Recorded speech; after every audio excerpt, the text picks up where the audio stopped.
So, normally I don't do these things, but I'll change things up a bit, and obviously it's a gaming channel, so kind of fits.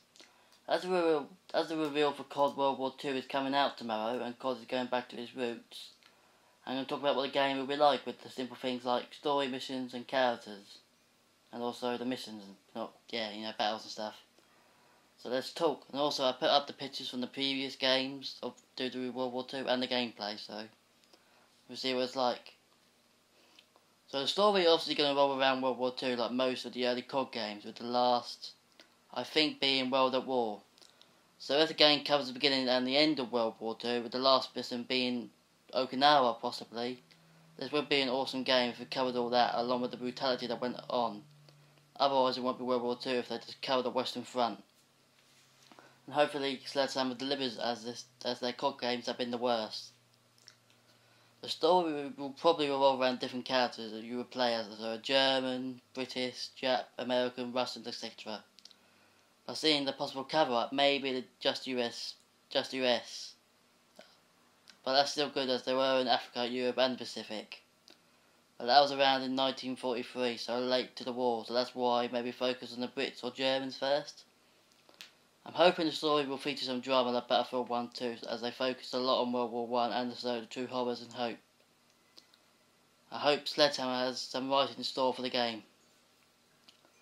So what characters would we see? We might have to wait to have some actual gameplay first, or the actual reveal before we know, and Reznov obviously won't be back as that was Treyarch, who did World War and Black Ops games, so obviously we are playing mainly as the US, but if they do it, Russians and Brits will be another playable army too. I would say Germans, but imagine the uproar from angry white liberals not accepting history from racial standpoints. But hopefully they get a viewpoint for other nations, not just the Americans, because the Brits and the US supported Russia, as they mainly won it themselves nearly. So yeah, I hope to see some characters in the trailer or future gameplay trailer. Hopefully we get to see some names too. Also, do I think there were women in World War II, or was that because of mainly Russia? I don't know. From whole history, it was so the women all were at home still. It was the 1940s. Women still just got the right to vote a couple of 2 decades earlier. But oh well. So on to the missions. So the missions and what battles would we see? I don't know what the first battle would be, but the last, if it follows the timeline, would be Okinawa, and I was specific and read about it. The later battles during the Pacific got brutal and horrific, so having those battles at the end of the game will be a brilliant way to end the game. The missions you all know that's going to be added up is D-Day and probably Omaha Beach, but I'm worried that the game will start here and not before. But I'd like to see if playing as the Germans first taking over France, Holland and Belgium. That probably won't happen, so I guess we might start at D-Day and it goes on from there. So here's the battles you may see as I remember.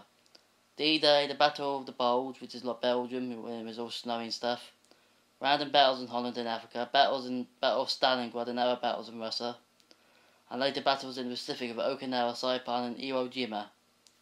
So I suspect that's what the missions will be like, and hopefully they catch what Okinawa and Stalingrad were like, as they were the most bloodiest battles of the war. And hell, I was Pacific too, and that really got rough. Also, Rami Malek was in that too. Good actor he was. Anyway, so on to the weaponry. The weaponry thing will be just like normal, like automatic stuff. Not automatic like rifles, because they didn't have much. The Germans had rifles and stuff, like rifles. They had the MP40 and the jet, and the Russians had that PSH-3 thing you've seen in Call of Duty before. So it does basically be normal weaponry for the time. And I think you can use siege guns too, like that giant rail gun that Germans used. That was like on the rail thing. But we don't know much about those guns yet, but it's a bit of a waste to talk about it if we didn't know what it is anyway. So I think this game will be like, and hopefully Sledgehammer makes a decent COD game. As that games have always been covered with Ghosts and Advanced Warfare, etc. Since they announced this will go back to World War II, I'm kind of excited what they can bring to the table to see if they can bring Battlefield, see if they can beat Battlefield in the storytelling department. looking forward to the reveal Wednesday, so I might do more these concepts and discussions when I have the time. And have another one and have another one in store. For us to talk about that, later today I'm doing Outlast 2, and I'm looking forward to that too. Super spooky time, and also doing Arkham City Power Ultimo, yeah. I'm doing Prey demo, obviously I might think about buying Prey as well, yeah. And more Outlast on Friday. So here's a clue to what the next concept I might do. The show that's recently came back off the air and been off for ages. It's also a cartoon too. So yeah, hope to see you in a long distant video long ago. Goodbye, Toodles.